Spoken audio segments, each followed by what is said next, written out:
বিপদে পড়লে কোন দুইটি সূরা তেলাওয়াত করতে হবে? সূরা নাস আর সূরা ফালাক। মাশাআল্লাহ, পিছনের মুসলিম ভাইয়েরা বিপদে পড়লে কি পড়তে হবে? সূরা নাস আর সূরা ফালাক। আর জান্নাতে যাওয়ার জন্য কি পড়তে হবে?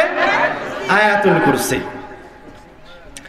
এবং আরো একটা সূরার ফজিলত আমরা বলে যাই, সেটা হচ্ছে রাসূল সাল্লাল্লাহু আলাইহি ওয়াসাল্লাম বলছেন, ইন্না আ'যামু সূরাতিন ফিল কুরআন, কুরআনুল কারীমের সবচেয়ে মহান সূরা হচ্ছে আলহামদুলিল্লাহি রাব্বিল আলামিন, অর্থাৎ সূরা ফাতিহা। আমরা আলোচনার শুরুতে বলেছিলাম যে আমরা সূরা ফাতিহা জানি, সবাই জানে, নাস ফালাক ইখলাস সবাই জানে, কিন্তু এই সূরাগুলিকে আমরা আমাদের জীবনে কিভাবে কাজে লাগাবো তা আর জানি না। আমরা মনে করি সূরা ফাতিহা মনে হয় শুধু ৫ ওয়াক্ত সালাতেই তেলাওয়াত করতে হয়, নাস ফালাক ইখলাস মনে হয় শুধু তেলাওয়াত করার জন্য আর শোনার সৌন্দর্যতার জন্য। এটা আমাদের ধারণা, কিন্তু আল্লাহ রাব্বুল আলামিন এই সূরাগুলিকে অপরিসীম ক্ষমতা দিয়ে রেখেছেন এবং এই সূরাগুলিকে এত সহজ করে দিয়েছেন যে আমাদের সবারই মুখস্থ আছে, কিন্তু দুঃখজনক বিষয় আমরা উপকার কিভাবে নিতে হবে তা আর জানি না। লম্বা হাদিস, ছোট্ট করে বাংলায় বলি। সূরা ফাতিহার একটা ফজিলত আসছে, রাসূল সাল্লাল্লাহু আলাইহি ওয়াসাল্লাম তার সাহাবীদেরকে নিয়ে সফরে বের হয়েছেন। সফরে বের হয়ে আরবদের একটা কাবিলার পাশে সফর বিরতি গ্রহণ করেছেন এবং তাদেরকে ওই যে কাবিলার পাশে বিরতি গ্রহণ করেছেন সে কাবিলার কাছে তারা মেহমানদারিতার আবেদন জানালো সাহাবায়ে কেরাম। ফাআবাউ আন ইউদাইফুহুম, তো ওই কবিলার লোকেরা সাহাবীদেরকে মেহমানদারি করাতে অস্বীকৃতি জ্ঞাপন করে যে আমরা তোমাকে মেহমানদারি করাবো না। ফারুদিকা সাইয়্যিদু যালিকাল কওম, তো ওই কওমের যে সরদার ওকে সাপে কামড় দিল এবং ওই কওমের যারা ডাক্তার ছিল ওরা ওদের অনুযায়ী যত রকমের ঝাড়ফুঁক চেষ্টা চিকিৎসা তো সব করলো, কিন্তু কোনো চিকিৎসা কোনো কাজে আসলো না। তখন ওদের মধ্যে থেকে কিছু কিছু লোক বলল যে আমাদের পাশে যে সালেহিনরা, ওদেরকে দেখে মনে হচ্ছে, ওদের পোশাক দেখে মনে হচ্ছে ওদের কাছে কোনো ডাক্তার থাকতে পারে, আমরা তাদেরকে গিয়ে বলি যে তোমাদের মাঝে কি কেউ আছে যে আমাদের সর্দারের চিকিৎসা করতে পারবে? তখন তারা সাহাবীদের কাছে এসে বলছে যে আমাদের সর্দারকে সাপে কামড় দিয়েছে, তোমাদের কেউ কে আছে যে আমাদের সর্দারের চিকিৎসা করবে? তখন সাহাবীদের মাঝে একজন বলছে আমি তোমাদের সর্দারের চিকিৎসা করব, কিন্তু আল্লাহে ইন্নানা ইস্তাদাফনাকুম, আমরা তোমাদের কাছে মেহমানদারিতার ফরিয়াদ জানিয়েছিলাম শুরুতে, তো তোমরা আমাদেরকে মেহমানদারি করাতে অস্বীকার করেছিলে, তো তোমরা যদি আমাদেরকে মেহমানদারি করাও তাহলে আমরা তোমাদের সর্দারের চিকিৎসা করব। তখন তারা রাজি হলো যে ঠিক আছে, আমরা তোমাদেরকে একটা ছাগলের পাল প্রদান করব মেহমানদারি করানোর জন্য, তোমরা আমাদের সর্দারের চিকিৎসা করো। তখন একজন সাহাবী ফান্তালাকা ইয়াতফিলু আলাইহি ওয়া ইয়াকরা আলহামদুলিল্লাহি রাব্বিল আলামিন, তখন একজন সাহাবী ওদের সর্দারের কাছে গিয়ে আলহামদুলিল্লাহি রাব্বিল আলামিন আর রহমানির রহিম মালিকি ইয়াউমিদ্দিন এই সূরা ফাতিহা শুরু থেকে শেষ পর্যন্ত পড়তে লাগলো। পড়ে আর থু করে যে জায়গায় সাপের কামড় দিয়েছে ওই জায়গায় থুতু দেয়। তো কয়বার পড়লো এই কথা হাদিসে উল্লেখ নাই। তো পড়তে পড়তে এক সময় ওই থুতু দিতে দিতে এক সময় ওদের সর্দার সুস্থ হয়ে গেল। এটা হেঁটে বেড়াচ্ছে যেন তার কোনো কিছুই হয় না। তো কি বুঝতে পারলেন এই হাদিস থেকে? যে সূরা ফাতিহা কি করতে পারে? সূরা ফাতিহা কি করতে পারে? আরোগ্য প্রদান করতে পারে। সাপে যদি কামড়ায় তো সাপের বিষ পর্যন্ত বের করে নিয়ে আসতে পারে কে? সূরা ফাতিহা। এরকম কঠিন মহান শক্তি প্রদান করা হয়েছে এবং এইগুলি ফজিলত মানুষের দৈনন্দিন জীবনে প্রমাণিত। ইবনুল কাইয়িম রাহিমাহুল্লাহ বলছে, হাঁটতে হাঁটতে মাঝে মাঝে আমার এমন অবস্থা হতো যে মনে হতো আমি আর হাঁটতে পারবো না, প্রচন্ড ব্যথা অনুভব করতাম। তখন আমি সূরা ফাতিহা পড়তাম আর ওই জায়গায় একটু মালিশ করতাম। তো কিছুক্ষণ সূরা ফাতিহা পড়ার পর আমার ব্যথা ভালো হয়ে যেত। আর এক জায়গায় বলছেন যে আমি সূরা ফাতিহা পড়ে জমজমের পানিতে ফু দিয়ে পান করতাম। তো জমজমের পানিতে সূরা ফাতিহা পড়ে ফু দিয়ে যত দ্রুত আমি আরোগ্য পেয়েছি, যত দ্রুত আমি আরোগ্য লাভ করেছি, যত সুন্দর ওষুধ আমি এটাকে পেয়েছি, এই রকম এত দামি এত ভালো ওষুধ আমি আমার জীবনে পাইনি। সুবহানাল্লাহ। তো এইভাবে আল্লাহ রাব্বুল আলামিন প্রত্যেকটা সূরার পিছনে অসংখ্য ফজিলত রেখেছেন, যেগুলি আমাদের জন্য জানা অতীব জরুরি, এবং কোরআন তেলাওয়াত করা আমাদের জন্য অতীব জরুরি। যে কোনো মূল্যে কোরআন তেলাওয়াত করতেই হবে। আল্লাহ রাব্বুল আলামিন আমাদেরকে বেশি বেশি কোরআন তেলাওয়াত করার তৌফিক দান করুন, আল্লাহুম্মা আমিন। এছাড়াও কোরআনুল কারীমের অসংখ্য সূরার ফজিলতের কথা, কিভাবে আপনি একটা সূরা দিয়ে উপকার লাভ করবেন, সেগুলি যদি কেউ নিতে চান, পড়তে চান, তো শেখ আব্দুর রাজ্জাক বিন ইউসুফ সাহেবের যে উপদেশ বইটা আছে, ওই বইয়ে একটা অধ্যায় আছে কোরআনের ফজিলত। ওই জায়গায় গেলে এরকম অনেক হাদিস পাবেন যে কোন সূরার কি ফজিলত। আমরা আমাদের সময় সংক্ষিপ্ততার কারণে অনেকগুলো হাদিস উল্লেখ করতে পারলাম না। এই বই থেকে আপনার ফজিলতগুলো দেখে নিতে পারবেন ইনশাআল্লাহ। আল্লাহ রাব্বুল আলামিন আমাদেরকে কোরআনুল কারীম বুঝে আমল করার তৌফিক দান করুন, এবং আল্লাহ রাব্বুল আলামিন যেন এই কোরআনুল কারীমকে আমাদের ইহকালীন এবং পরকালীন জীবনের জন্য কল্যাণময় করে দেয়। আল্লাহুম্মা আমিন। ওয়া আখিরু দাওয়ানা আলহামদুলিল্লাহি রাব্বিল আলামিন। আসসালামু আলাইকুম ওয়া রাহমাতুল্লাহ।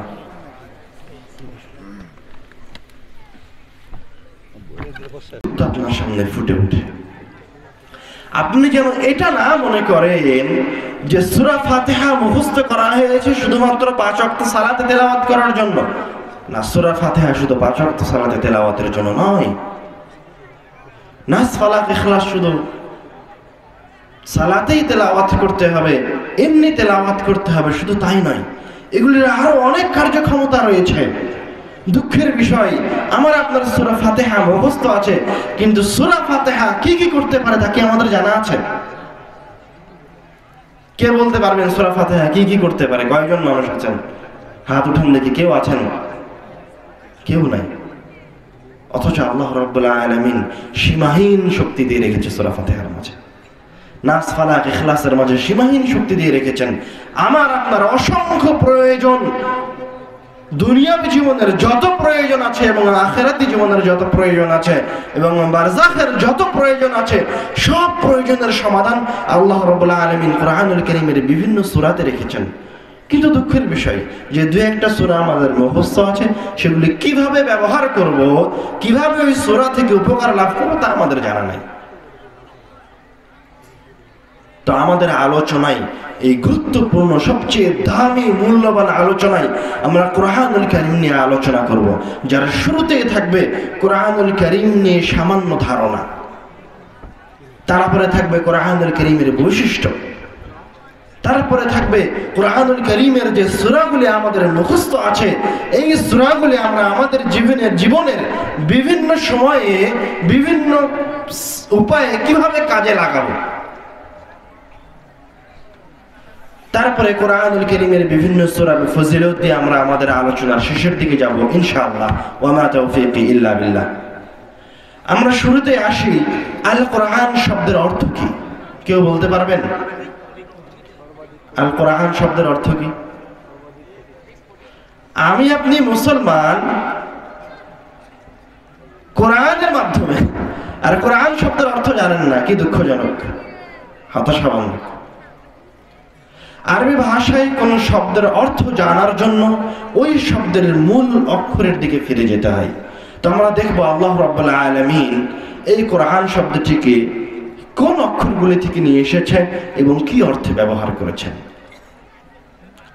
আল্লাহ রাব্বুল আলামিন কোরআনুল কারীমে বলছেন, লা তুহাররিক বিহি লিসানাকা লিতা'জালা বিহি ইন্না আলাইনা জামআহু ওয়া কুরআনা। হে মুহাম্মদ সাল্লাল্লাহু আলাইহি ওয়াসাল্লাম, আপনি কোরআন মুখস্থ করার জন্য তাড়াহুড়া করিয়েন না। ইন্না আলাইনা জামআহু ওয়া কুরআনা, আমার উপরেই দায়িত্ব রয়েছে কোরআনকে জমা করার, আবার আমার উপরেই দায়িত্ব রয়েছে এই কোরআনকে পড়ানোর, তেলাওয়াত করানোর। কুরআন মানে তেলাওয়াত করানোর। সূরা আলাকে আল্লাহ রাব্বুল আলামিন বলছেন, ইকরা বিসমি রাব্বিকাল্লাযী খালাক, পড়ুন আপনার প্রভুর নামে। তো আল্লাহ রাব্বুল আলামিন এই শব্দটিকে, আল কোরআন শব্দটিকে তার কিতাবে কাফ রা হামজা এই তিনটি মূল অক্ষর থেকে নিয়ে এসেছেন, এবং এই তিনটি মূল অক্ষর থেকে নিয়ে এসে পাঠ করা, তেলাওয়াত করা অর্থে ব্যবহার করেছেন। অর্থাৎ বোঝা যাচ্ছে যে আল কোরআন শব্দের অর্থ হচ্ছে তেলাওয়াত করার কিতাব, পাঠ করার কিতাব। আল কোরআন শব্দের অর্থ কি? আল কোরআন শব্দের অর্থ কি বলেন? তেলাওয়াত করার কিতাব, পাঠ করার কিতাব। এখন প্রশ্ন হচ্ছে, আল্লাহ রাব্বুল আলামিন এত শত শত নাম ছেড়ে দিয়ে তার কিতাবের নাম আল কোরআন রাখলেন কেন? আরো তো অনেক নাম রাখা যেত। তার অনেকগুলি কারণের মাঝে আমরা যে গুরুত্বপূর্ণ কারণ সবসময় বলে থাকি সেটা হচ্ছে, আল কোরআনুল কারীমে যত ফজিলত রয়েছে, যত উপকার রয়েছে, কেউ যদি কোরআনুল কারীম দিয়ে রোগ থেকে আরোগ্য পেতে চায়, বিপদ থেকে মুক্তি পেতে চায়, শয়তানের ওয়াসওয়াসা থেকে বেঁচে থাকতে চায়, তাহলে তাকে কোরআন তেলাওয়াত করতে হবে, পাঠ করতে হবে। বুঝতে পারেননি মনে হয়? এই যে আমার কাছে এখন আল কোরআন আছে, কিন্তু আল কোরআন এখন আমার বিন্দুমাত্র উপকার করতে পারবে না, সরিষা সমপরিমাণ উপকার করতে পারবে না। এই অবস্থায় কখন উপকার করতে পারবে? যখন আমি এখান থেকে একটা আয়াত আমি তেলাওয়াত করব, তখনই কোরআনুল কারীম আমার উপকার করবে। এই জন্য আল্লাহ রাব্বুল আলামিন এই কিতাবের নাম রেখে দিলেন তেলাওয়াত করার কিতাব, অধ্যয়নের কিতাব। কেননা এই কিতাব থেকে যদি আপনি কোনো উপকার পেতে চান, তাহলে তেলাওয়াত করে, অধ্যয়ন করে উপকার নিতে হবে। এই জায়গায় আমরা একটা গুরুত্বপূর্ণ কথায় আসি। যারা এই কিতাবের অক্ষরগুলিকে সংখ্যায় রূপান্তরিত করে তাবিজের মাঝে ঢুকিয়ে বলছে এটা গলায় দিলে, এটা গায়ে বাঁধলে শয়তান কোনো ক্ষতি করতে পারবে না, মানুষ কোনো ক্ষতি করতে পারবে না, এদের এই কথা, এদের এই কাজ হচ্ছে সরাসরি মহান রব্বুল আলামিনের শত শত আয়াতের বিরোধী। এদের এই কথা রাসূল সাল্লাল্লাহু আলাইহি ওয়াসাল্লামের অসংখ্য হাদিসের বিরোধী। বরং যারা এই কথা বলছে যে কোরআনুল কারীমের আয়াত সাথে করে নিয়ে ঘুরলে উপকারে আসবে, তারা আমাদের ক্ষতি করছে। দুইভাবে ক্ষতি করছে। এক, তাবিজ গ্রহণ করার মাধ্যমে কোরআন তেলাওয়াত করা থেকে যে আপনি দূরে সরে আসছেন, এর মাধ্যমে আপনি ধীরে ধীরে আল্লাহ রাব্বুল আলামিনের রহমত থেকে বঞ্চিত হচ্ছেন, হেদায়েত থেকে বঞ্চিত হচ্ছেন। দুই, তাবিজের কারণে আপনি আস্তে আস্তে শিরকের ভিতরে ঢুকে যাচ্ছেন, এবং সবচেয়ে বড় মাসিয়া আসমান এবং জমিনের মাঝে যেই পাপ কোনোদিন ক্ষমা হওয়ার নাই, সেই পাপের ভিতরে আপনি ঢুকে যাচ্ছেন। আর এই জন্যই আল্লাহ রাব্বুল আলামিন বলছেন, রাসূল সাল্লাল্লাহু আলাইহি ওয়াসাল্লাম তার অসংখ্য হাদিসে বলেছেন, কেউ যদি এই কিতাব থেকে উপকার পেতে চায়, তাহলে তাকে এই কিতাব তেলাওয়াত করে উপকার নিতে হবে। অন্য কোনো উপায়ে এই কিতাব থেকে উপকার পাওয়া যাবে না। এবার আসেন আমরা এই কিতাবের কিছু বৈশিষ্ট্যের দিকে আসি। এই কিতাবকে আল্লাহ রাব্বুল আলামিন অসংখ্য বৈশিষ্ট্য প্রদান করেছেন। আল্লাহ রাব্বুল আলামিন কোরআনুল কারীমে বলছেন, ইয়া আইয়ুহান নাস ক্বাদ জাআতকুম মাও'ইযাতুম মির রাব্বিকুম ওয়া শিফাa'un লিমা ফিস সুদুরি ওয়া হুদান ওয়া রাহমাতুল লিল মুমিনিন। ইয়া আইয়ুহান নাস, এই আয়াতের দিকে লক্ষ্য করেন। আল্লাহ রাব্বুল আলামিন বলছেন যে হে মানব জাতি, আল্লাহ রাব্বুল আলামিন এই জায়গায় এই কথা বলছেন না হে আমার মুমিন বান্দা, আল্লাহ রাব্বুল আলামিন এই কথা বলছেন না হে আরবি, আল্লাহ রাব্বুল আলামিন এই কথা বলছেন না হে রাজা, হে বাদশাহ। আল্লাহ রাব্বুল আলামিন সরাসরি বলছে, হে মানুষ, হে ধনী গরিব, মুচি ভ্যান চালক, রিক্সা চালক, ইহুদি খ্রিস্টান নাসারা নাস্তিক, তোমরা শোনো, قد جاءتكم موعظة من ربكم, তোমাদের প্রতিপালকের পক্ষ থেকে তোমাদের জন্য একটি মাওয়াযা, উপদেশ বাণী এসেছে। কুরআনুল কারীম কি? কুরআনুল কারীম হচ্ছে মাওয়াযা, উপদেশ বাণী। আল্লাহ রাব্বুল আলামিন এই আয়াতে বলছে যে আমাদের কোন মানুষের, শুধু মুসলমান নয়, যে কোনো মানুষের এই পৃথিবীতে যদি উপদেশের প্রয়োজন হয়, কেউ যদি মনে করে আমি এখন দিকভ্রান্ত হয়ে গেছি, আমি হতাশাগ্রস্ত হয়েছি, আমার একটু নসিহাতের প্রয়োজন, কারো সহযোগিতার প্রয়োজন, তো আল্লাহ রাব্বুল আলামিন বলছেন আমি এই কিতাবকে উপদেশ বাণী করে দিয়েছি, তোমরা এই কিতাবের কাছে আসো, তুমি উপদেশ প্রাপ্ত হবে মহান রাব্বুল আলামিনের কাছে থেকে। ওয়াশিফাউন লিমা ফিস সুদূর, অতঃপর আল্লাহ রাব্বুল আলামিন বলছেন এই কিতাবটা হচ্ছে শিফাউন লিমা ফিস সুদূর। নাফরমানির কারণে, পাপের কারণে, বিভিন্ন কারণে ওই যে আপনার অন্তরে বক্রতা চলে এসেছে, আপনার অন্তর পাপে, আপনার অন্তর নাফরমানিতে কালো কুচকুচে হয়ে গেছে, অন্ধকার হয়ে গেছে, ইবাদতের দিকে আসতে চায় না, তো আল্লাহ রাব্বুল আলামিন বলছেন এই কিতাব হচ্ছে তোমার ওই বিকৃত অন্তরের জন্য শিফাউন লিমা ফিস সুদূর, তোমার ওই নষ্ট হয়ে যাওয়া অন্তরের জন্য শিফা, আরোগ্য। তুমি যদি এই কিতাবের কাছে আসো তাহলে এই কিতাব তোমাকে উপদেশ প্রদান করবে।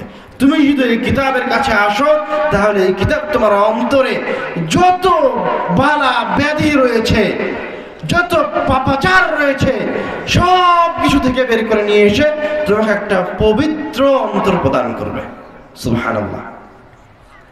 ওয়া হুদান ওয়া রাহমাতুল লিল মুমিনিন, এবং আল্লাহ রাব্বুল আলামিন বলছেন এই কিতাব তো তোমাকে উপদেশ দেবে, এই কিতাব তো তোমার অন্তরকে পবিত্র করবে। শুধু তাই নয়, হুদান ওয়া রাহমাতুল লিল মুমিনিন, এই কিতাব হচ্ছে তোমাদের জন্য হেদায়েত, এই কিতাব হচ্ছে তোমাদের জন্য গাইডলাইন, যার মাধ্যমে তোমরা পথ প্রদর্শিত হবে।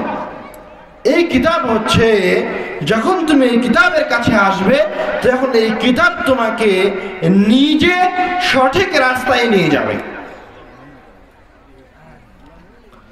হেদায়েতকে যদি আমরা স্পষ্টভাবে বুঝতে চাই তাহলে আমরা আরবদের কাছে ফিরে যাব, তারা হেদায়েত শব্দটাকে কিভাবে ব্যবহার করত।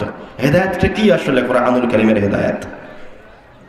আরবরা যখন মরুভূমিতে সফরে বের হতো, একটা কবিলা, একটা গোত্র বা একটা দল, তখন তাদের সামনে একটা উট থাকতো, তাদের সামনে একজন গাইড থাকতো, সম্পূর্ণ মুসাফিরের এই কওমটা ওই সামনের ওই উটকে অনুসরণ করত। তো আরবরা যে উটকে অনুসরণ করত, যে উটটা সামনে দিয়ে যেত, ওই উটকে বলতো হাদি। কেননা ওই উটের পিছনে, ওই ব্যক্তির পিছনে যারা আছে তারা জানে না কোন রাস্তা দিয়ে গেলে গন্তব্যস্থলে পৌঁছা যাবে, ওরা ওর পিছে পিছে যায়। তো সামনের ওই উটটাকে বলা হয় হাদি, যে ওই উট তাদেরকে হেদায়েত দিয়ে সঠিক রাস্তা দিয়ে গন্তব্যস্থলে পৌঁছে দিবে। তো আল্লাহ রাব্বুল আলামিন ওই শব্দটাকে কুরআনুল কারীমে ব্যবহার করে বলছেন ইন্না হাযাল কুরআনা ইয়াহদি লিল্লাতী হিয়া আকওয়াম। কুরআনুল কারীম হচ্ছে ওই কিতাব, যে কিতাব তোমাদেরকে তোমাদের হাত ধরে, তুমি বুঝতেই পারবা না, তুমি কোরআন তেলাওয়াত করবা, অটোমেটিক এই কিতাব তোমাদেরকে জান্নাতের রাস্তায় নিয়ে চলে আসবে। শুধু তাই নয়, ইহদি বিল্লাতি হিয়া আকওয়াম, তোমাদেরকে সবচেয়ে সঠিক,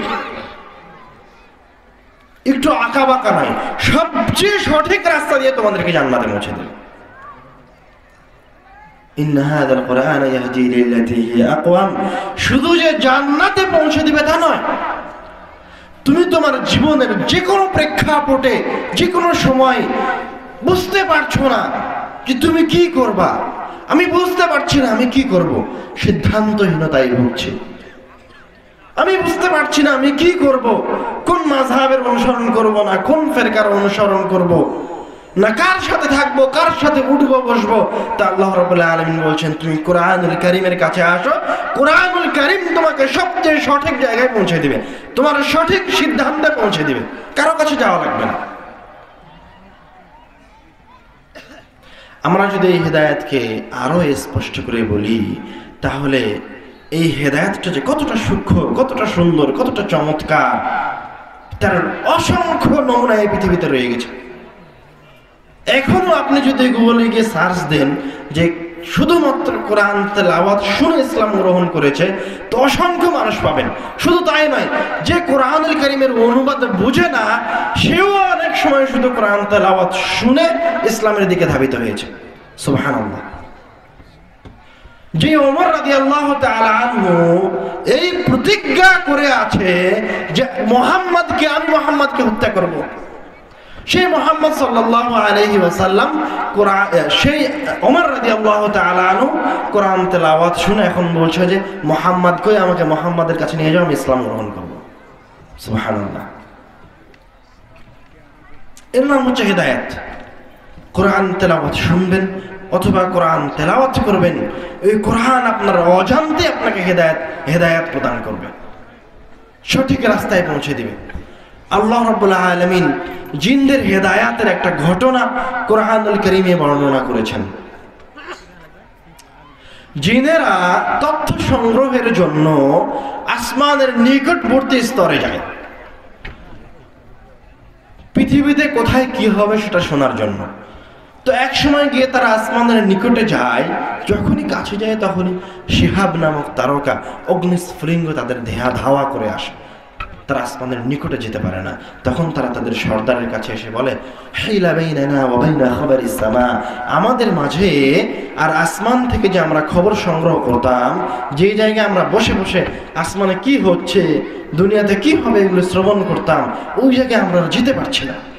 তখন জিনদের সর্দার বলল, নিশ্চয় আল্লাহ রাব্বুল আলামিন এই জমিনে কোনো কিছু প্রেরণ করছেন, অথবা মহান কোনো ঘটনা এই জমিনে এই পৃথিবীতে ঘটছে, যার কারণে তোমরা আসমানের নিকটবর্তী হতে পারছো না। তোমরা দলে দলে বিভক্ত হয়ে পুরো পৃথিবীতে ছড়িয়ে পড়ো, দেখো কোথায় কি হয়েছে। তো জিনরা দলে দলে বিভক্ত হয়ে পুরো পৃথিবীতে খুঁজতে লাগলো কোথায় কি হয়েছে।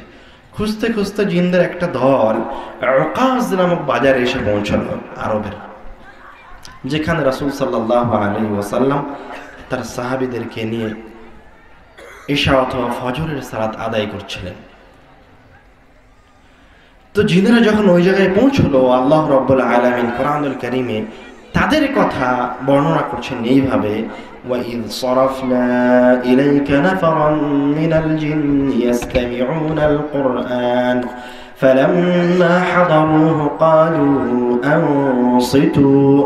যখন জিনদের এই দলটা ওই জায়গায় পৌঁছলো, রাসূল সাল্লাল্লাহু আলাইহি ওয়াসাল্লামের কোরআন তেলাওয়াত শুনতে পেল, তখন তারা বলল, আনসিতু, তোমরা চুপ করো, চুপ করো, আমরা এটা কি শুনছি, কি ধরনের আয়াত শ্রবণ করছি, কি আশ্চর্য আয়াত। ফালাম্মা কুদিয়া ওয়াল্লাউ ইলা কওমিহিম মুনযিরিন। যতক্ষণ পর্যন্ত রাসূল সাল্লাল্লাহু আলাইহি ওয়াসাল্লাম কোরআন তেলাওয়াত করতে থাকলেন, জিনদের ওই দল রাসূল সাল্লাল্লাহু আলাইহি ওয়াসাল্লামের কোরআন তেলাওয়াত শুনতে থাকলেন। ফালাম্মা কুদিয়া ওয়াল্লাউ ইলা কওমিহিম মুনযিরিন, যখন কোরআন তেলাওয়াত শেষ হয়ে গেল, দ্রুত তারা তাদের কওমের কাছে ফিরে গেল। ফিরে গিয়ে কি করলো? ফিরে গিয়ে তাদের কওমকে বলছে, ইয়া কওমানা ইন্না সামি'না কিতাবান উনজিলা মিন বা'দি মূসা। হে আমাদের কওম, হে আমাদের সম্প্রদায়, আমরা মূসা আলাইহিস সালাতু ওয়াস সালামের পরে, ঈসা আলাইহিস সালামের পরে সকল নবীগণের পরে এমন একটি কিতাবের আয়াতকে শ্রবণ করেছি যেগুলি পূর্ববর্তী সকল নবীর সত্যায়ন করছে। এমন এক কিতাবের আয়াত শ্রবণ করলাম যেগুলি পূর্ববর্তী সকল কিতাবের সত্যায়ন করছে। যেই কিতাব তাওরাত, জাবুর, ইনজিল সকল কিতাবের সত্যায়ন করছে, এরকম একটি আশ্চর্যজনক কিতাবের আয়াত শ্রবণ করেছি। ইহদি ইলাল হাক্কি ওয়া ইলা তরিকিম মুস্তাকিম, এই কিতাবটা হকের দিকে, সত্যের দিকে আহ্বান করছে। ওয়া ইলা সিরাতিম মুস্তাকিম, এবং সহজ সরল পথের দিকে মানুষকে নিয়ে যাচ্ছে। তারপরে তাদের কওমকে বলছে, ইয়া কওমানা আজিবু দাঈয়াল্লাহি ওয়া আমিনু বিহি, ইহা আমাদের কওম, ইহা আমাদের সম্প্রদায়, যে ব্যক্তিটা এই কিতাব নিয়ে এসেছে, আল কোরআন নিয়ে এসেছে, তোমরা এই ব্যক্তির উপর, এই মুহাম্মদের উপর ঈমান আনয়ন করো, তোমরা এই কিতাবের উপর ঈমান আনয়ন করো। ইয়াগফির লাকুম যুনুবাকুম ওয়া ইউজিরকুম মিন আযাবিন আলীম, তোমরা যদি এই কিতাবের উপর আর এই মুহাম্মাদের উপর ঈমান আনয়ন করো, তাহলে আল্লাহ রাব্বুল আলামিন তোমাদের পূর্ববর্তী যত গুনাহ আছে সব মাফ করে দেবেন। ওয়া ইউজিরকুম মিন আযাবিন আলীম, এবং তোমাদের জন্য যে যন্ত্রণাদায়ক শাস্তি নির্ধারণ করা ছিল সেই শাস্তি থেকে তোমাদেরকে মুক্তি প্রদান করবেন। সুবহানাল্লাহ। এই ঘটনা আমরা কেন বললাম? কোরআনুল কারীমের হেদায়েত বোঝানোর জন্য বললাম। আপনি যখন কোরআনুল কারীম তেলাওয়াত শ্রবণ করবেন বা কোরআন তেলাওয়াত করবেন, তখন আল্লাহ রাব্বুল আলামিন নিমিষে কয়েক সেকেন্ডের মাঝে আপনাকে হেদায়েত দিয়ে দিতে পারেন। যে জিনেরা খুঁজতে বের হয়েছিল পৃথিবীতে কি হয়েছে, ওরা ইসলাম গ্রহণ করে ফিরে গেছে। শত শত সাহাবী শুধু কোরআনুল কারীমের আয়াত শ্রবণ করে ইসলাম গ্রহণ করেছে। আজও অসংখ্য মানুষ কোরআনের আয়াতের অর্থ বুঝে না, শুধু শ্রবণ করে ইসলাম গ্রহণ করেছে। আমি আপনি তো মুসলমান। আমাদের জন্য কোরআনুল কারীমের মাধ্যমে হেদায়েত পাওয়া, সবচেয়ে সঠিক রাস্তা, দিশা পাওয়া আরো সহজ। শুধুমাত্র কোরআন তেলাওয়াত শ্রবণের ফজিলতের কথা বলে আল্লাহ রাব্বুল আলামিন বলছেন, وَإِذَا قُرِئَ الْقُرْآنُ فَاسْتَمِعُوا لَهُ وَأَنصِتُوا لَعَلَّكُمْ تُرْحَمُونَ। তোমাদের মাঝে থেকে কেউ যদি নিজের মুখটাকে বন্ধ রেখে, কারোর সাথে কথা বলা বন্ধ রেখে মনোযোগ সহকারে কোরআন তেলাওয়াত শ্রবণ করে, তো এই মনোযোগ সহকারে কোরআন তেলাওয়াত শ্রবণ করার বিনিময়ে আল্লাহ রাব্বুল আলামিন তার উপর তার রহমত বর্ষণ করবেন। শুধু তাই নয়, কোরআন তেলাওয়াতের শ্রবণের আরো চমৎকার একটা ঘটনা শুনে। হাদিসে এসেছে, عن البراء بن عازب رضي الله تعالى عنه قال كان رجل يقرأ سورة الكهف। একজন সাহাবী, একজন ব্যক্তি সূরা কাহফ তেলাওয়াত করছে। وعنده فرس مربوط بشطنين, আর ওই ব্যক্তিটার পাশে একটা ঘোড়া বাঁধা আছে দড়ি দিয়ে। فَتَغَشَّتْهُ سَحَابَةٌ, তো কোরআন তেলাওয়াত করতে করতে এক পর্যায়ে উপর থেকে একটা মেঘখণ্ড এসে ওই লোকটাকে ঘিরে ধরলো। وَجَعَلَتْ تَدْنُو, এবং আস্তে আস্তে ওই মেঘখণ্ডটা আসমান থেকে তার দিকে নেমে আসতে শুরু করলো। وَجَعَلَ فَرَسُهُ يَنْفِرُ مِنْهُ, আর তার পাশে যে ঘোড়াটা বাঁধা ছিল ওই ঘোড়াটা প্রচন্ড ছোটাছুটি শুরু করে দিল। এই দৃশ্য দেখে সাহাবী কোরআন তেলাওয়াত বন্ধ করে বাড়ি চলে গেলেন। فَلَمَّا أَصْبَحَ أَتَى النَّبِيَّ صلى الله عليه وسلم وذكر ذلك له, এবং সকাল হতেই আগেই মুহাম্মদ সাল্লাল্লাহু আলাইহি ওয়াসাল্লামের কাছে এসে ঘটনা খুলে বললেন। তখন মুহাম্মদ সাল্লাল্লাহু আলাইহি ওয়াসাল্লাম বলছেন, তিলকা সাকিনাতু তানাজ্জালাত লিল কুরআন, আরে সেটা তো ছিল ওই যে তুমি কোরআন তেলাওয়াত করছিলে, এইজন্য আল্লাহ রাব্বুল আলামিন তোমার এই কোরআন তেলাওয়াতের কারণে আসমান থেকে সাকিনা, রহমত এবং বরকতকে অবতীর্ণ করছিল জমিনে। আরেকটা রিওয়ায়াতে আসছে, রাসূল সাল্লাল্লাহু আলাইহি ওয়াসাল্লাম বলছেন, তিলকাল মালাইকাতু দানাত লিসাউতিক, তারা ছিল ফেরেশতাদের একটা দল যারা তোমার সুন্দর তেলাওয়াত শুনে তাসবিহ তারতিলের সাথে বিশুদ্ধ সুররিত কণ্ঠের তেলাওয়াত শুনে আসমান থেকে তোমার কাছে আসছিল, তোমার কোরআন তেলাওয়াত শুনবে। তাই ওয়ালাউ আসবাহতা ইয়ানজুরু الناس ইলাইহিম, তুমি যদি সকাল পর্যন্ত তেলাওয়াত করতে থাকতে, তাহলে অন্যান্য সাহাবীরা, অন্যান্য মানুষেরা সকালে ওই ফেরেশতাদেরকে তোমার পাশে দেখতে পেত। লা তাতাওয়ারা মিনহুম, ফেরেশতারা তোমার কোরআন তেলাওয়াত শুনছে, মানুষেরা দূরে দাঁড়িয়ে থেকে ফেরেশতাকে দেখছে। লা তাতাওয়ারা মিনহুম, ফেরেশতারা মানুষকে দেখে পালিয়ে যেত না, নিজেদেরকে আত্মগোপনও করতো না। সুবহানাল্লাহ। কোরআন তেলাওয়াতের ফজিলত, কোরআন শ্রবণের ফজিলত এরকম। তাহলে যারা কোরআন তেলাওয়াত করছে, নিজে পাঠ করছে, তার কত ফজিলত রয়েছে। কোরআন তেলাওয়াতের ফজিলতের দিকে যদি যাই, তাহলে আমরা প্রথমেই কোরআনের একটা অক্ষর পাঠের ফজিলত বলবো।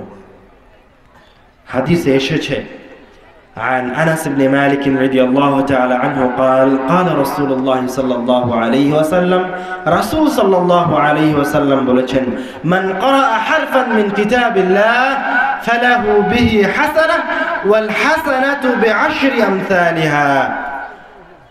কেউ যদি কোরআনুল কারীমের একটা অক্ষর পাঠ করে, তাহলে তাকে একটা অক্ষরের বিনিময়ে 10টা নেকি প্রদান করা হবে। সুবহানাল্লাহ। লা আকুলু আলিফ লাম মিম হারফ, আমি এই কথা বলবো না যে আলিফ লাম মিম হারফ, বরং আলিফুন হারফুন লামুন হারফুন মিমুন হারফ। অর্থাৎ আমি যখন তেলাওয়াত করলাম আলিফ লাম মিম, আমার হাসানায় এই 3টা অক্ষর তেলাওয়াত করার বিনিময়ে 30 নেকি লেখা হয়েছে। সুবহানাল্লাহ। একটা অক্ষর তেলাওয়াত করলে কত নেকি? পিছনের মানুষেরা শুনতে পাচ্ছেন না? একটা অক্ষর তেলাওয়াত করলে কত নেকি? মনে রাখতে হবে, ভুলে যাওয়া চলবে না, প্রত্যেকটা ফজিলত মনে রাখতে হবে। এবার আসেন আরেকটা হাদিসে। عن عقبة بن عامر رضي الله تعالى عنه قال خرج رسول الله صلى الله عليه وسلم ونحن في الصفة। রাসূল সাল্লাল্লাহু আলাইহি ওয়াসাল্লাম তার বাড়ি থেকে বের হলেন, আর আমরা মসজিদে নববীর ছায়াতলে অবস্থান করছি।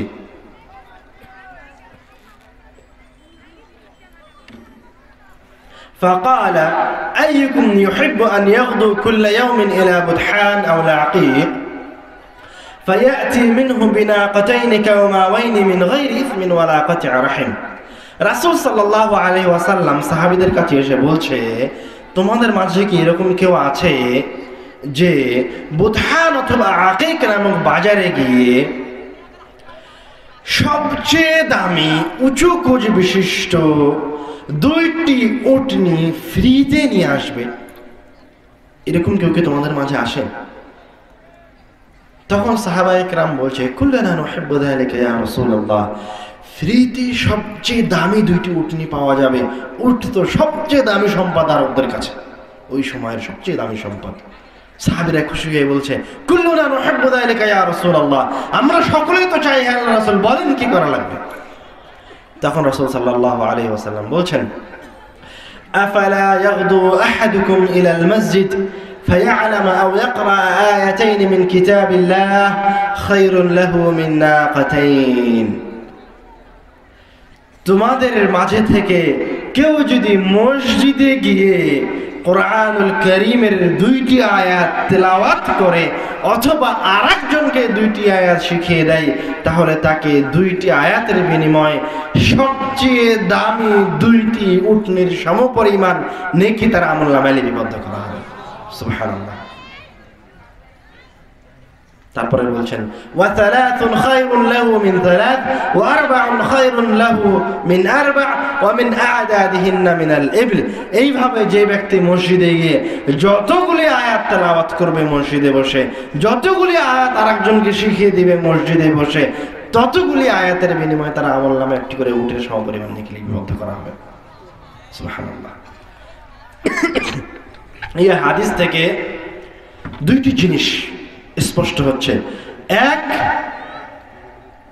কোরআনুল কারীম তেলাওয়াতের একটা উত্তম জায়গা হচ্ছে মসজিদ।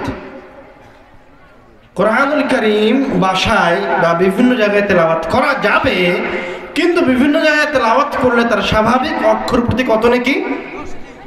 ভুলে গেছেন তাড়াতাড়ি? স্বাভাবিক অক্ষর প্রতি 10 নেকি। আর কেউ যদি একটা আয়াতে মসজিদে গিয়ে তেলাওয়াত করে তাহলে কত নেকি? একটা, প্রত্যেকটা আয়াতের জন্য একটা দামি উটের সমপরিমাণ নেকি।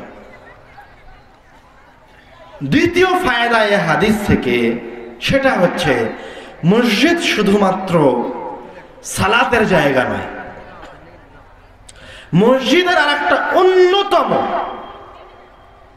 জরুরি কাজ হচ্ছে মসজিদে কোরআন তেলাওয়াত করা হবে এবং মসজিদে কোরআন শিখানোর ব্যবস্থা করা হবে।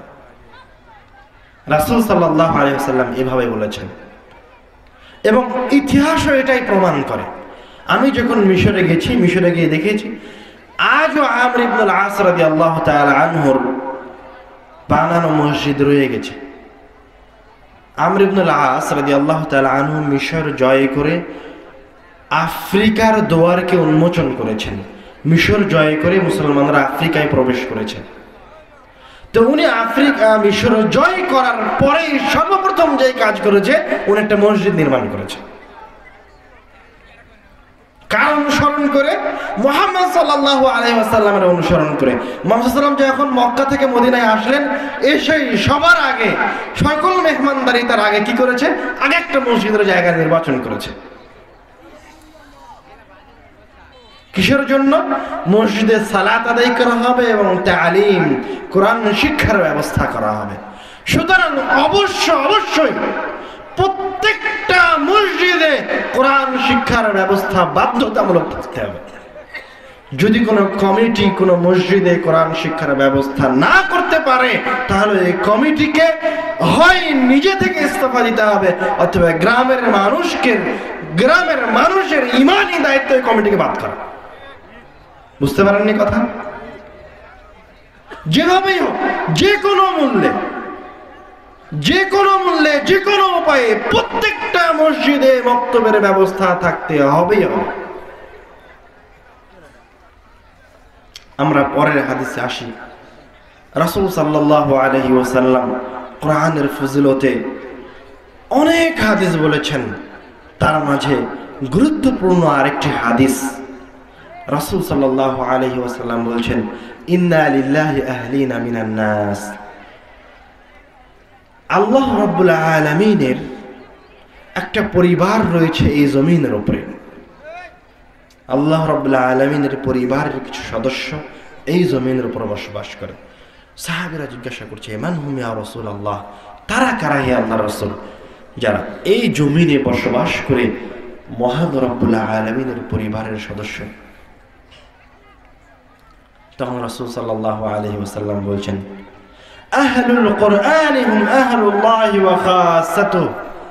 এই দুনিয়াবী জীবনে বসবাস করে, এই জমিনের উপর বসবাস করে মহান রব্বুল আলামিনের পরিবারের সদস্য হচ্ছে তারাই যারা কোরআনুল কারীমকে তাদের অন্তরে লালন পালন করে, যারা রাসূল সাল্লাল্লাহু আলাইহি ওয়াসাল্লাম যেভাবে কোরআনকে বুঝিয়ে দিয়েছেন সেইভাবে কোরআন মাজিদ বোঝার চেষ্টা করে।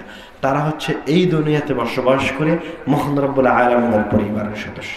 শুধু তাই নয়, ওয়া খাসাতু, তারা হচ্ছে মহান রব্বুল আলামিনের কাছে বিশেষ ব্যক্তি, ভিআইপি ব্যক্তি।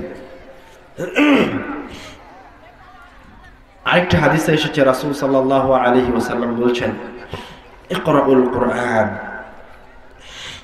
তোমরা কোরআন তেলাওয়াত করো।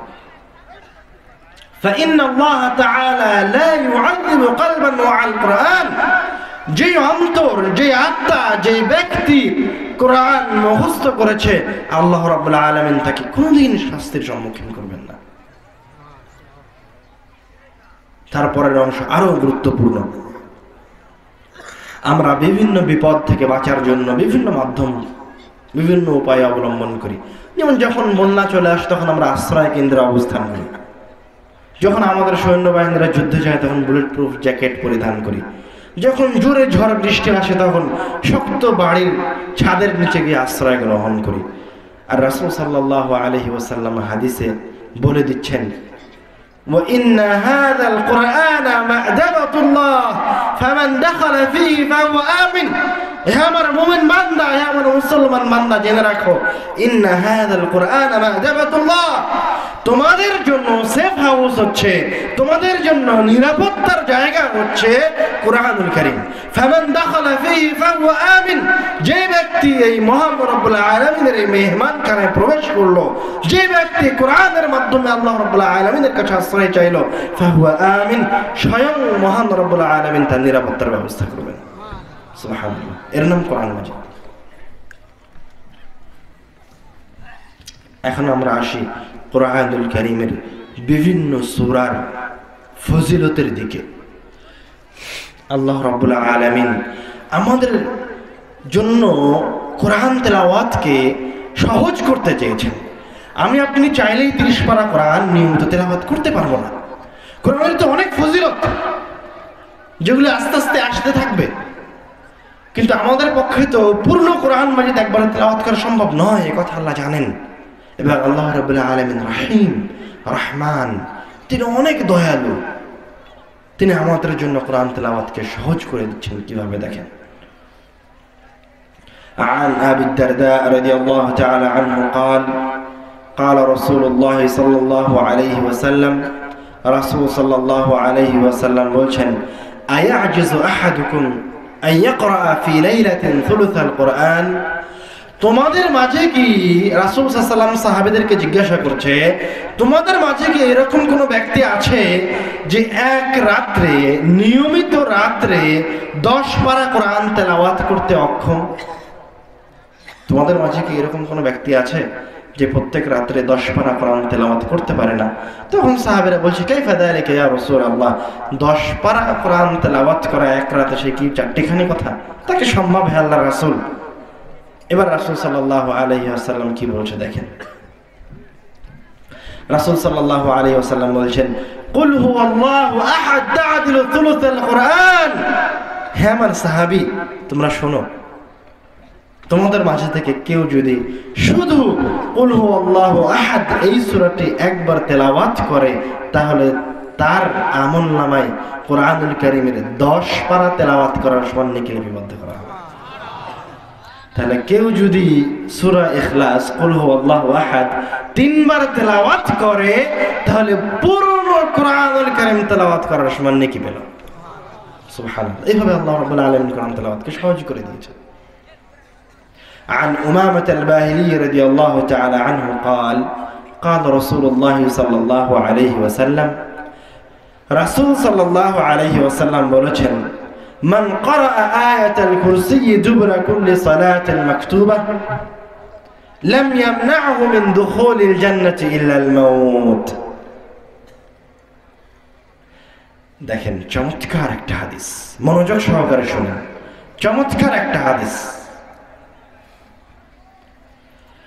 রাসূল সাল্লাল্লাহু আলাইহি ওয়াসাল্লাম বলছেন, তোমাদের মাঝে থেকে যে ব্যক্তি 5 ওয়াক্ত ফরজ সালাতের পরে আল্লাহু লা ইলাহা ইল্লা হুয়াল হাইয়ুল কাইয়ুম শুধুমাত্র এই আয়াতটি শুরু থেকে শেষ পর্যন্ত তেলাওয়াত করে, লাম ইয়ামনাহু মিন দুখুলিল জান্নাতি ইল্লাল মাউত, সেই ব্যক্তি মৃত্যুবরণ করা মাত্রই জান্নাতে প্রবেশ করবে। এই হাদিসের ইবারতের দিকে যদি লক্ষ্য করেন, তো রাসূল সাল্লাল্লাহু আলাইহি ওয়াসাল্লামের কথা আরো বেশি শক্তিশালী। কেমন শক্তিশালী জানেন? আরবি ভাষাকে তো আর সরাসরি অনুবাদ করা যায় না, আরবি ভাষার ভাব অর্থ হয়। রাসূল সাল্লাল্লাহু আলাইহি ওয়াসাল্লাম এভাবে বলছে, লাম ইয়ামনাহু মিন দুখুলিল জান্নাতি ইল্লাল মাউত, এই ব্যক্তিটা 5 ওয়াক্ত সালাতের পরে আয়াতুল কুরসি তেলাওয়াত করে, তো ওই এখনো তারা জান্নাতে ঢুকতে পারেনি কেন? ও এখনো মরেনি তাই। চিন্তা করতে পারেন, কল্পনা করতে পারেন, ও এখনো জান্নাতে ঢুকেনি কেন? মরেনি তাই। মরলেই তার জন্য জান্নাত। সুবহানাল্লাহ। তাহলে কোন আয়াত তেলাওয়াত করলে জান্নাত? আয়াতুল কুরসি। পিছনের মানুষেরা মনে হয় বুঝতে পারেনি আমাদের কথা।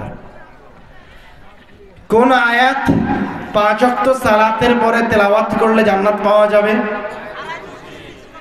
আয়াতুল কুরসি। সূরা বাকারার একটা আয়াত, যে আয়াতটা শুরু হয়েছে আল্লাহু লা ইলাহা ইল্লা হুয়াল হাইয়ুল কাইয়ুম দিয়ে। আপনারা কি আমাদের কথা শুনতে পাচ্ছেন? পিছনের কোন আয়াত 5 ওয়াক্ত সালাতের পরে তেলাওয়াত করলে সরাসরি জান্নাতে যাওয়া যাবে? আয়াতুল কুরসি। ভুলে যান না, জানো, ভুলে গেলে তো লাভ হবে না বলি। আমি এত কষ্ট করে আসলাম, আপনাদেরকে যদি কিছু শিখিয়ে না যেতে পারি তো আমার এতক্ষণ কথা বলার ফায়দা কি থাকলো, উপকার কি থাকলো? আমাদের এখন ফজিলতের হাদিস শুরু হয়েছে, প্রত্যেকটা হাদিস মনে করে রাখবেন। عن عقبة بن عامر رضي الله تعالى عنه قال بينما أسير مع رسول الله صلى الله عليه وسلم بين الجحفة والأبواء عقبة رضي الله تعالى عنه বলছে আমি একদা রাসূল সাল্লাল্লাহু আলাইহি ওয়াসাল্লামের সাথে সফরে বের হয়েছি। বাইন আল জুহফা ওয়াল আবওয়া, জুহফা এবং আবওয়া নামক দুইটি স্থানের মাঝামাঝিতে পৌঁছেছি। ফাতাগাশশাতনা রিহুন ওয়া যুলমাতুন শাদীদা, এমন তো অবস্থায় প্রচন্ড ঝড় শুরু হলো, এমন ঝড় শুরু হলো যে চতুর্দিকে অন্ধকার হয়ে গেল, ভয়ঙ্কর পরিবেশ সৃষ্টি হলো। فجعل رسول الله صلى الله عليه وسلم يتعوذ بأعوذ برب الفلق وأعوذ برب الناس। এই ভয়ঙ্কর পরিস্থিতি থেকে পরিত্রাণ পাওয়ার জন্য, নিজেদেরকে বাঁচানোর জন্য, আত্মরক্ষার জন্য রাসূল সাল্লাল্লাহু আলাইহি ওয়াসাল্লাম আল্লাহ রাব্বুল আলামিনের কাছে কুল আউযু বিরাব্বিল ফালাক আর কুল আউযু বিরাব্বিন নাস এই দুইটি সূরা পড়ে আশ্রয় চাইতে লাগলেন।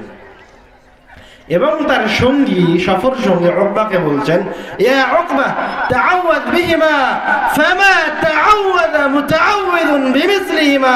হে উকবা, তুমিও এই দুইটি সূরা পড়ে মহান রব্বুল আলামিনের কাছে আশ্রয় প্রার্থনা করো। তুমিও কুল আউযু বিরাব্বিল ফালাক এই সূরাটা পড়ো, কুল আউযু বিরাব্বিন নাস এই সূরাটা পড়ো এবং এই ভয়ানক পরিস্থিতি থেকে মহান রব্বুল আলামিনের কাছে আশ্রয় প্রার্থনা করো। ফামা তাআওয়াযা মুতাআওযিন বিমিসলিহিমা, কেননা বিপদ থেকে বাঁচার জন্য এই দুইটি সূরার মতো শক্তিশালী কোনো সূরা নেই। সুবহানাল্লাহ। এবার আরেকটা হাদিসে আসেন, রাসূল সাল্লাল্লাহু আলাইহি ওয়াসাল্লাম বলছেন, একদা একজন ব্যক্তি রাসূল সাল্লাল্লাহু আলাইহি ওয়াসাল্লামকে এসে বলছে, ইয়া রাসূলুল্লাহ ইন্নী উহিব্বু হাযিহি সূরা কুল হুয়াল্লাহু আহাদ। হে আল্লাহর রাসূল, আমি কুল হুয়াল্লাহু আহাদ এই সূরাটা ভালোবাসি। তখন রাসূল সাল্লাল্লাহু আলাইহি ওয়াসাল্লাম বলছেন, ইন্না হুব্বাকা ইয়াহা আদখালাকাল জান্নাহ।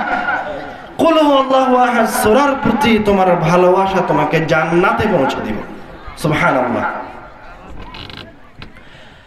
তো আমরা আমাদের আলোচনার শেষের দিকে চলে আসি এবং শেষের দিকে এসে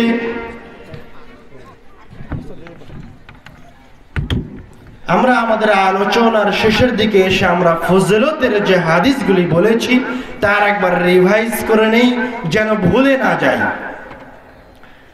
আমার সাথে আমার কথার উত্তর দেন।